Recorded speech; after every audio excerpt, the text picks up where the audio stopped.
Hello, I'm Gary Stearman. Welcome to another edition of Prophecy in the News. And today we are privileged to have once again with us Dr. Danny Ben-Gigi, who has a love for the Hebrew language. And he's going to convey that love to you in just a moment.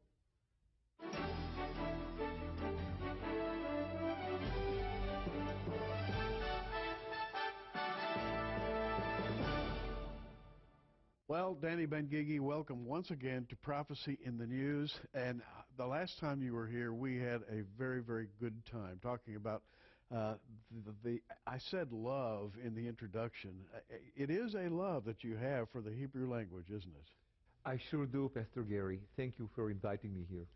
Well, it's always our pleasure. And folks, listen, when Danny gets wound up, I won't get a word in edgewise, but that's okay because he's here to talk. And we are going to talk about something very interesting. Here's a book called Hebrew Word Pictures. And it's written for the non-Hebrew speaker to go through and understand how the language of the Bible was developed. Now, you believe that Hebrew is the language that God used to convey His love to mankind, His creative principle. Everything that came from God came through the Hebrew. I know you believe that. I deeply believe in that, and so are other millions of people, both Jewish, Christians, and even non-believers. He decided to give his book to the world in the Hebrew tongue. And I'm talking about the Old Testament, of course. And there are some researchers and other kind of academics, and they see the fine line of Hebrew attributes even in the New Testament, that of course we have only the writings that was found in Greek. But there is a fine line throughout the whole book that shows how Hebraically even the New Testament is written. Really, when you look at the history of languages, you discover, I think without a doubt, that Hebrew is the mother tongue of all languages. Well, that's biblical, because if you read the Bible, look at the history. Adam, Eve, their children, Noah coming across the flood, Ham, Shem, Japheth, they would have all spoken that original language given to them by God, and from the Hebrew tongue then radiated all the other languages. But still, there's something special about Hebrew, right? Absolutely. Everything special about Hebrew. It encompasses, besides a lot of vocabulary that people use in Hebrew, and we have a mutual friend, Dr. Moseson, and he claims that everything in all the languages are ultimately a derivative from the Hebrew language. People use, actually, one of the bylines that he was saying in a book that doesn't exist anymore, he was saying, if you discover Hebrew, you will discover thousands of Hebrew words that you don't know that you already know. For instance, at every Elizabeth I met, I asked her, do you know, just an example, do you know the meaning of your name? I said, oh, it's Elizabeth, it's Elizabeth. And what's the meaning of the name? Many of them don't know. Well, I said, do you know El, Eli, Eli? Oh, yeah, El, Beth El, Beth, yeah. El is God. And what's the second part of the name? Sabbath. Eli, Sabbath, the God of the seventh day.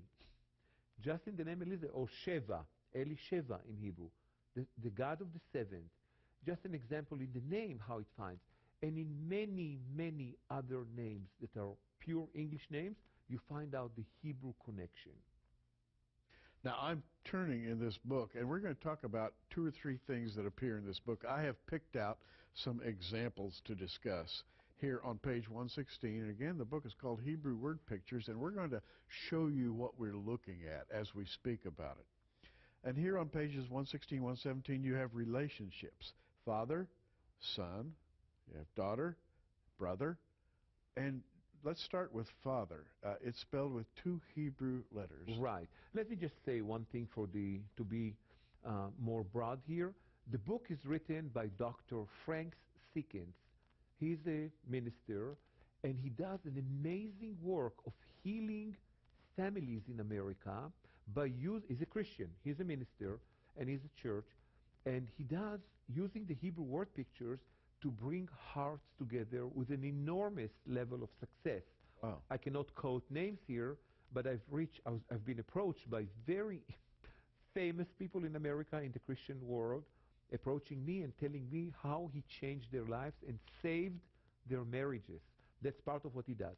He came up with that, and he shows in that book, Gary, how the ancient Hebrew letters declare the gospel. So it's not there to make people Jewish or sway them or affect their faith in any matter at all, in any way at all. He's a Christian man, and he doesn't try to convey anything of faith, of religion, to convert anyone. He just wants to show how Hebrew can complement the Christian faith. And he shows, besides how it reveals prophetic truth, how deeply just the letters reveal prophetic truth.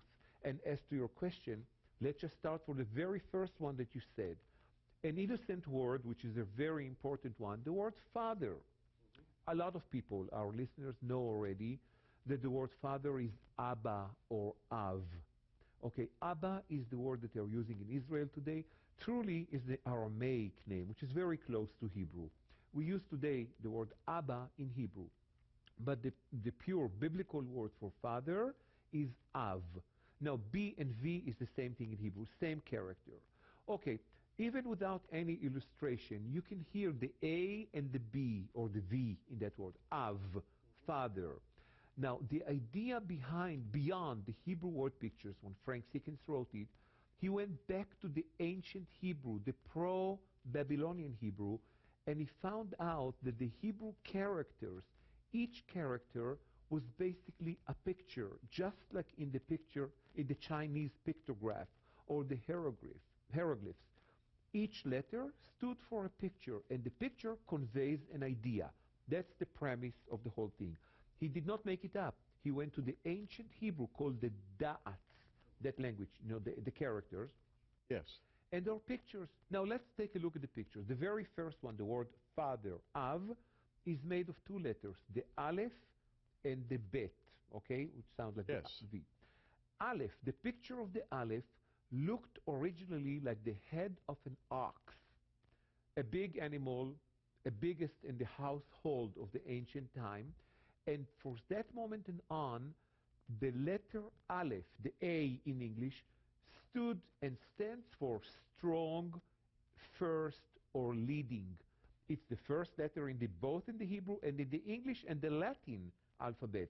The Aleph in Hebrew, A in English, the Alpha in the Greek, and so on. So it stands for first, strong, or leading. Having established that, let's go back to the word made of two letters, the Aleph, which is strong, first, and leading, and the letter Bet. The letter Bet in Hebrew, the picture looked like a tent, like an ancient tent, or a house, chamber, if you like. And it indeed stands from that point on throughout history until we have Messiah comes back. That letter stands for a house. So now take those two letters that we already know what they mean. One is the leading, strong. The other one is the house. Then the word father, Av, means the leader of the house. And it fits very well with the ethics of the Bible. Av. And we come into the New Testament, and Paul says that we should address our Heavenly Father as Abba, Father, because we are the adopted sons. Right. And so now you can see what this book is all about. It'll give you a little insight. Strength of the house is in the Father. That's right. Wow, what an idea. Do you want to make it even nicer? Now people, they listen to us for 5 minutes. Let's add one more. They already know the letter Aleph, right? We mentioned the Aleph means strong or leading or first. Strong, leading, first. Take the word for God himself. The word God in Hebrew, and I know many people heard the word before, it's El. You know, like El Shaddai, El Elyon, part of the name of God. The name of God is El. You can hear already the Aleph in that word. But there is one more, the L in English, right? In Hebrew it's called Lamed. Lamed, if you look at the picture of the Lamed, you will see a shepherd staff. It looks exactly like a shepherd staff. And indeed, the letter Lamed stands there for shepherd. And what does the shepherd do? Guiding, leading, teaching in a way, right? And forever, this letter, Lamed, stands for the shepherd's staff, and it means leadership. It means guidance. Now take the word God and break it to those letters. What do you get? Aleph is the strong first leader, shepherd. If you want, the first shepherd or the strong shepherd. There you go. And so now we're off on a little adventure. And this is only the very beginning. You go through the pages of this book and some of the other things we're going to be talking to you about, and suddenly you're going to see that behind the words of Scripture there is a strength, a feeling, a poetry almost, that you miss if you just read in another language, English or Spanish or German or whatever. You sort of miss that underlying power. Absolutely. And the nice thing about that, people don't really need to learn Hebrew to do this, because basically what we do, we're relating to pictures. And we never, ever overcame our desire and love for images since kindergarten until elderly age. And we're dealing with those pictures, but so nicely the picture ties up to the biblical, very core important principles. That's beautiful. Now, before we came on, Danny told me a story that I love, and I want him to tell you the story too. It's about Abraham and his son Isaac, and I want him to show you what lies under the Scriptures. Now, when you read the Scriptures, it'll tell you a certain story, but you won't get it all unless you understand the Hebrew behind it, right? Well, yes. The idea behind it is because people ask, why do we need the Hebrew? I mean, we're fine with the English. We can read it. But there is, with all modesty, much more accuracy and very strong connection to the intention of the Lord, because he conveyed it in Hebrew. The language is very precise and very accurate. By getting closer to that, people don't need to sacrifice their faith. They will strengthen their faith. And the example I was giving you about Abraham has to do with that notion that supposedly making the dichotomy between the God of Israel, the Father God that is the God of anger and wrath, and this God is like, we can a little bit take a distance, and in comparison to Jesus, which is only loving and embracing. Yeah. But that's not exactly, this dichotomy is not a true one. It's not a correct one. It's not really a valid one. The God of Israel, the ancient God, the God Father, is also a very merciful Father. And that story that we talk about Abraham will show it. There is a verse there. Everybody knows the verse. This is about the sacrifice of Isaac. Now, throughout Genesis, God is promising Abraham he will inherit the land, and he will be the great nation. And from his son, everything will spread out, and he will be such a great nation. So he builds up the whole narrative of Genesis on those promises that he's giving to Abraham. And then the moment comes, and in most of the English Bibles, regardless of what version you're looking at, could be the NIV and the King James and the New, many of them would say this: now take your son. Look up the Bible, don't trust what we're saying. Now take your son. Now what is happening here? He's going to take a man which is 100 years old. All the promises that he gave invested in that Isaac that he had, that nations will come out of him, and he wants to kill him. And he is taking a principle we call the make no mistake, a fourfold assurances that he's going to kill he's going to kill Isaac. He says to him, now take your son. Well, he has only one son. Obvious, right? No. He says, the one that you love. Okay, we got the idea. All right, I have only one anyway, the one that I love. No.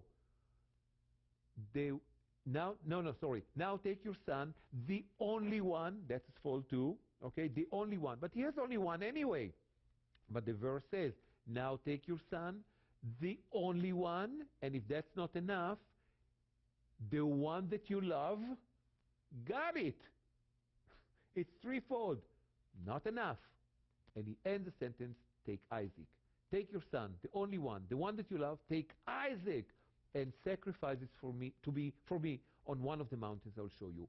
If you think this is a communication between two human beings, you'd say, God forbid, might be some cruelty. Now take your son. I promising you so much, and now I'm telling you, now take your son, the only one, the one that you love.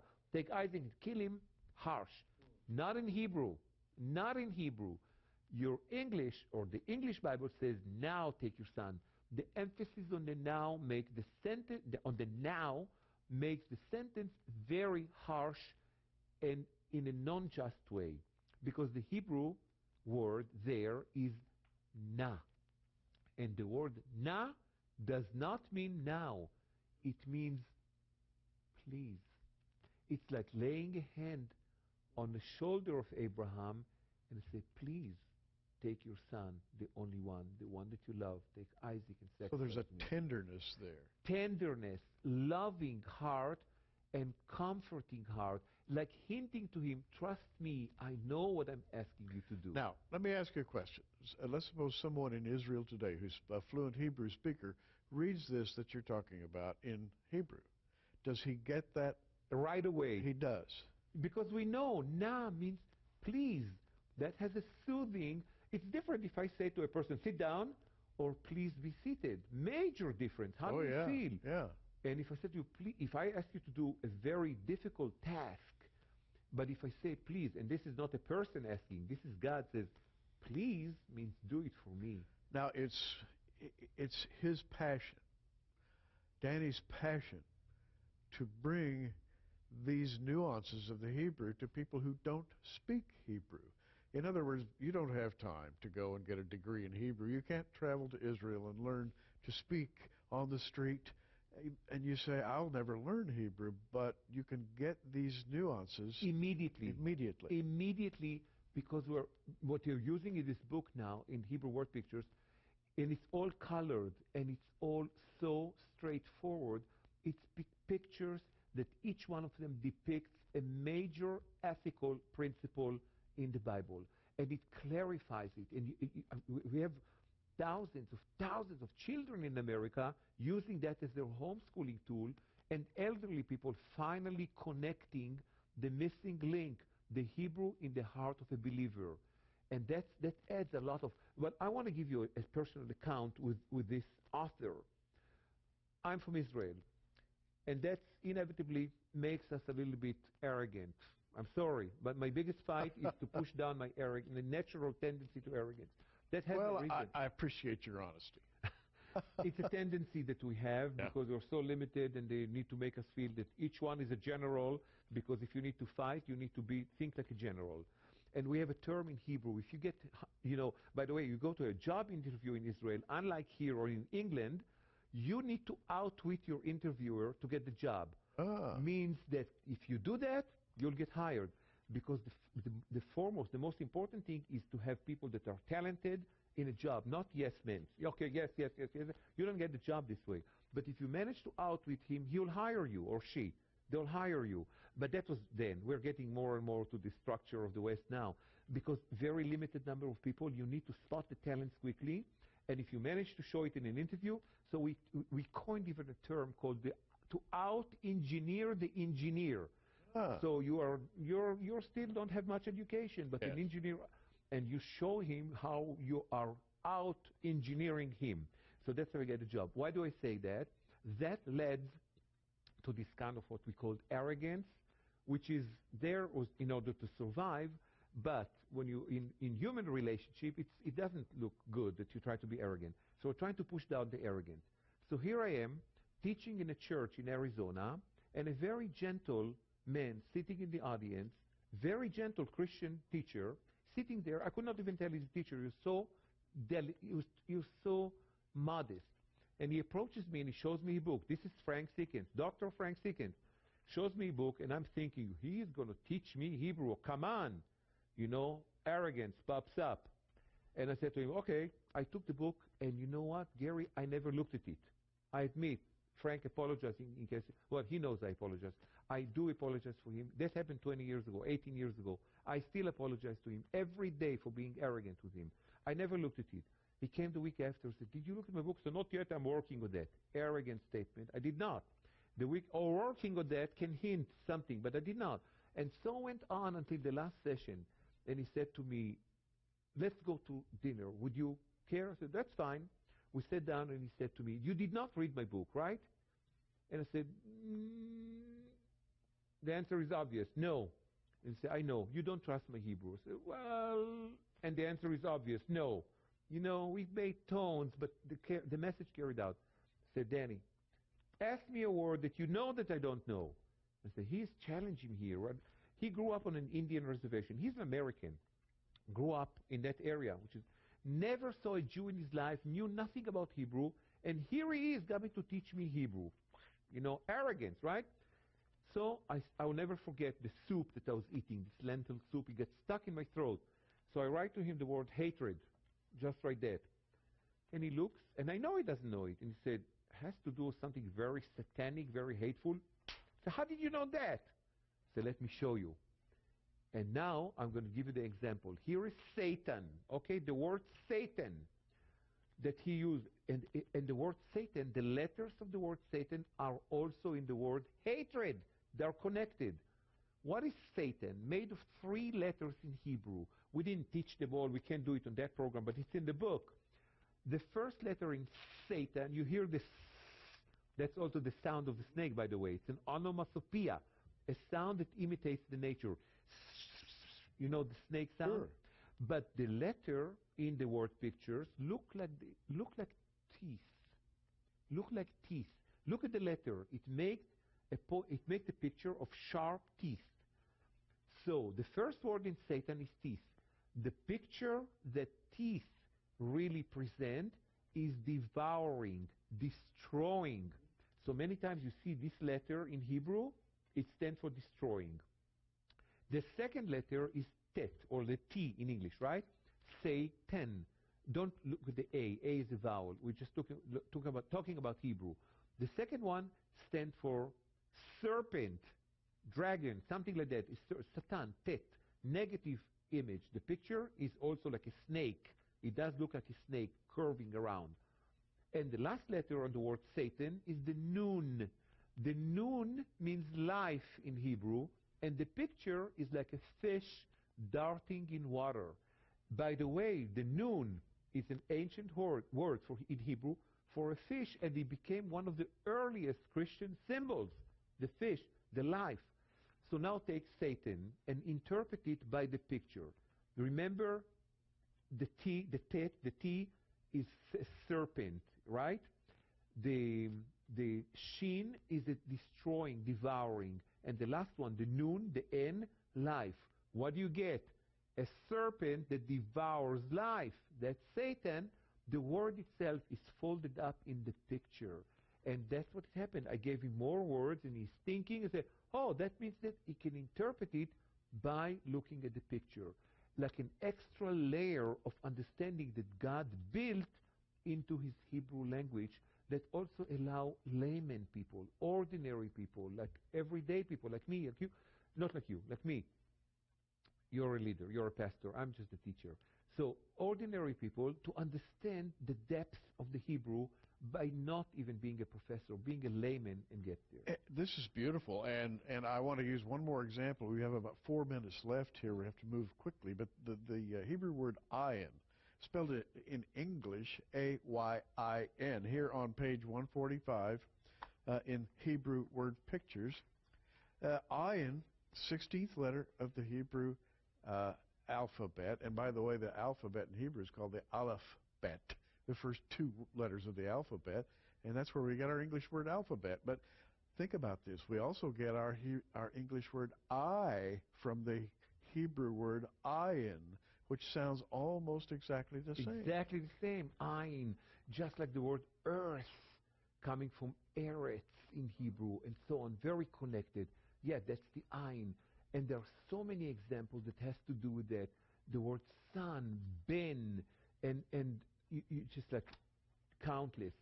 That basically allows anyone to use the letters, and he did a great work in it, researching it and putting the word, everything. Take another one. Take the word faith.